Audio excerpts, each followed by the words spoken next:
Mavic Air 2. You may have some questions, like, So what's different? well, let's start with the larger sensor. There's a lot more pixels, 48 megapixels to be exact, which means you can do this. And then shoot a hyperlapse in 8K. With Smart Photo, every shot is a masterpiece. Yeah, but photos aren't really my thing. Don't worry, we've got you covered. It also does 4K 60p video. You can also slow things down. Way-do. And yes, there's HDR video.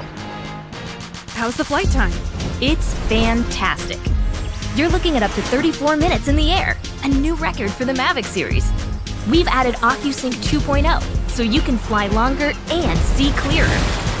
What if I'm not a great pilot? That's where Focus Track comes in, so you can fly like a pro.